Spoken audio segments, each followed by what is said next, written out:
What the cake is going on, everyone? Welcome back to our channel. Now that Christmas and the holidays are over, we are gonna go in with Valentine's Day, and I have the most perfect cupcake recipe for your special significant other if you choose to bake them something sweet. So keep on watching.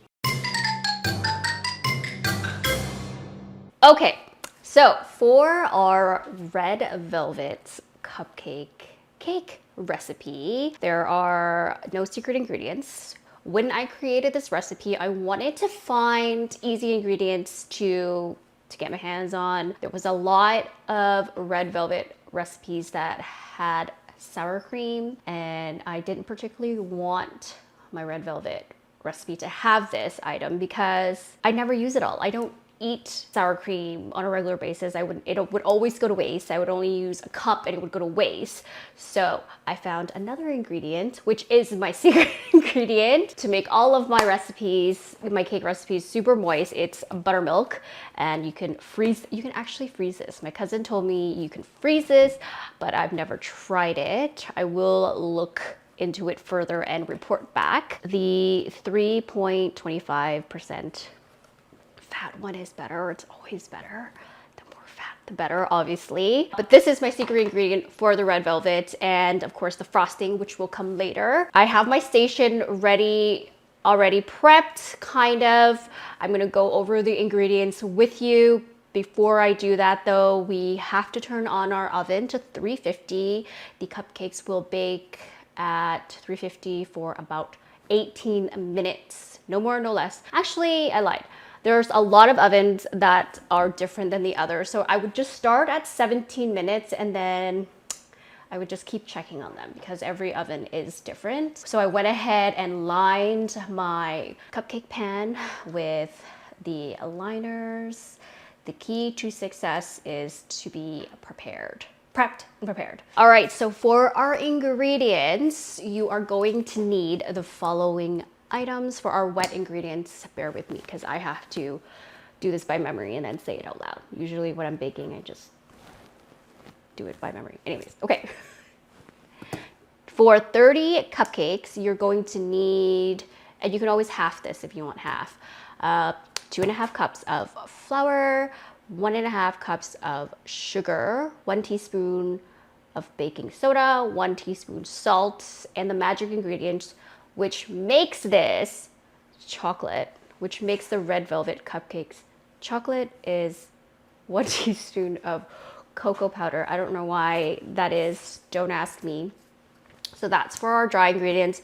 And for our wet ingredients, really simple, 1 cup of the buttermilk, 1 cup of vegetable oil, and actually a very, very important ingredient that makes the red velvet recipe rise in particular, like nice and fluffy, is white vinegar. So 1 teaspoon of white vinegar, 1 teaspoon of vanilla extract, 2 eggs, and of course the red food coloring to make it red. I just eyeball this. I don't, because people are very, they have their opinions about food dyes. Obviously this is food safe, but I don't put a lot in it. I put as much as I think it needs to get the color. I'm gonna say a tablespoon. I know, 2 teaspoons. I don't like putting too much, but the beauty, again, of my recipes is I make it really simple for you guys. There is no beating the butter or mixing the wet and dry ingredients a little bit at a time. All you're gonna do is mix everything together, and 2 eggs. That is it. This is about, I'm just gonna eyeball it about how much I use. So yeah, about half a tablespoon of red velvet, red food coloring. And all you're gonna do is mix it with a hand mixer.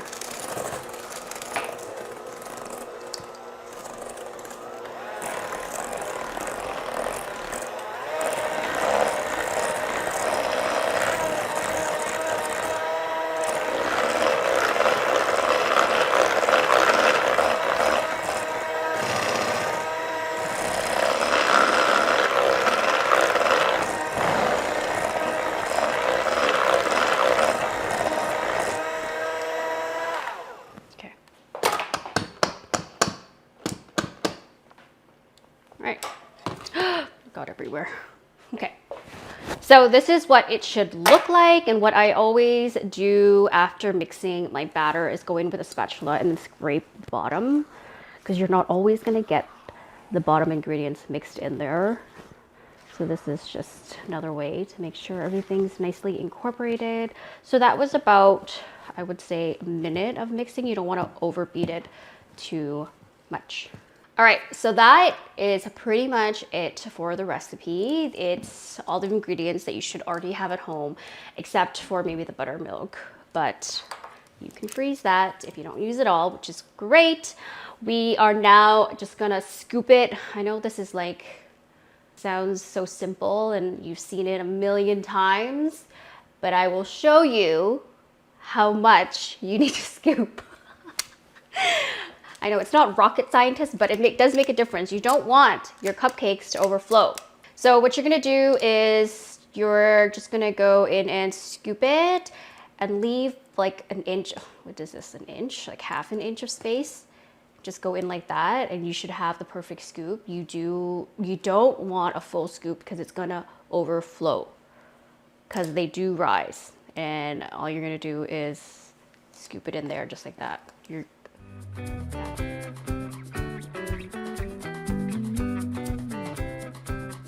All right, look how pretty these look already. They are gonna go into the oven for 18 minutes at 350.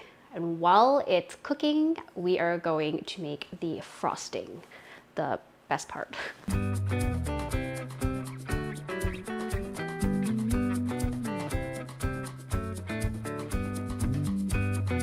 Like, the best part about the cupcake is the cream cheese frosting. So I'm going to teach you very quickly how to make this. And of course, again, it is so easy, super simple.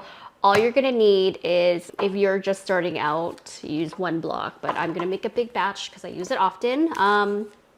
Cream cheese, the Costco brand is great, and some icing sugar, some vanilla extract. You're also going to need my buttercream recipe, which I have posted. You need like a cup or two of this to add into this recipe. So secret anymore because I'm sharing with you guys, but this is what makes it hold together. So your regular cream cheese recipe will only have cream cheese, icing sugar, some vanilla. A lot of the times they'll ask you to add some butter, unsalted room temperature water to hold everything together, because you will notice when you mix cream cheese, it gets very gooey.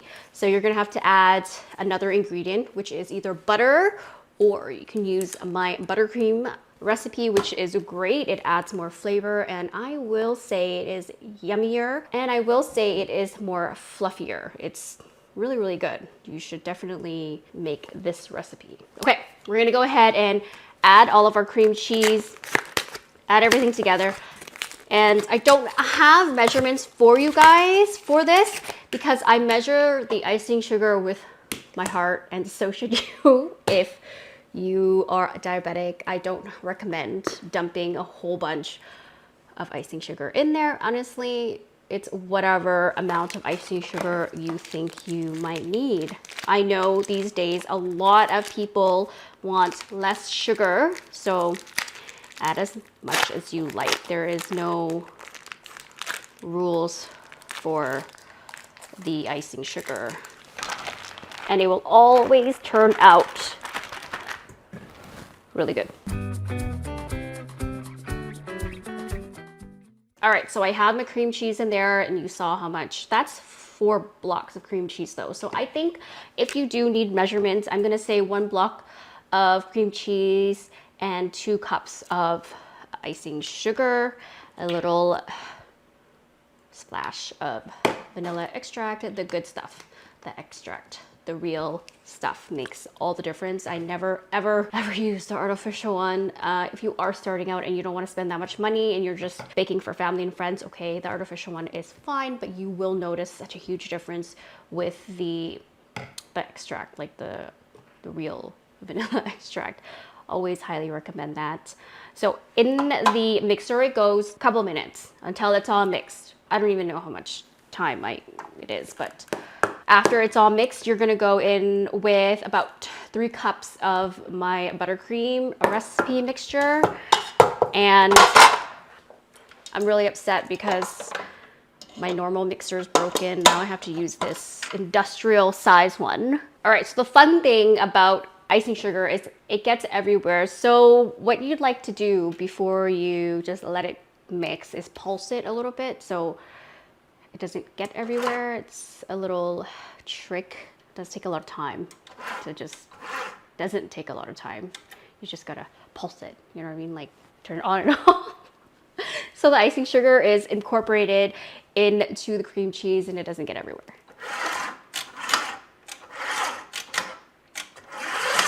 Okay.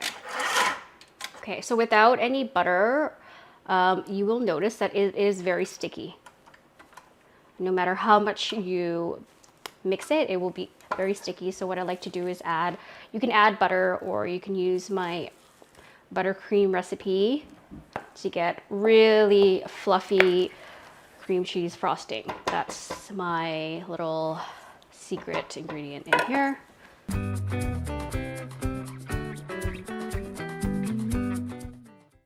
And look what a difference it makes. It's so much creamier. Really easy to frost later. So that's done. It only needed a couple minutes. Honestly, not even a couple minutes. It's until everything's incorporated. Okay. Look how good this looks. We're just gonna leave it here to cool for about half an hour. 15 to half an hour. All right, so our cupcakes are ready to frost. Our buttercream is ready to go in the piping bag. And before I pipe the cupcakes, what I like to do is transfer them to their final spot, I guess, the box or the tray that you're using to transport them, or the display that you're using at home. So you're not moving already buttercreamed cupcakes from here to here, super messy. So we're just gonna go ahead and put our cupcakes in the container.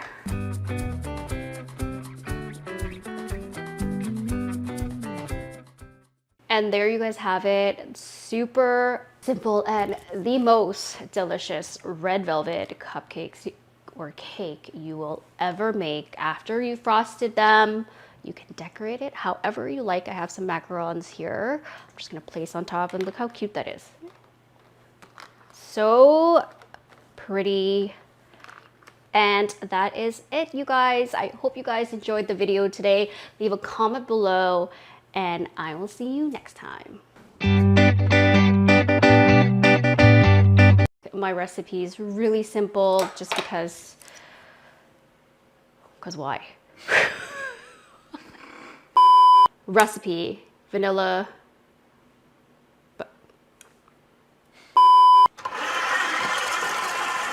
Oh,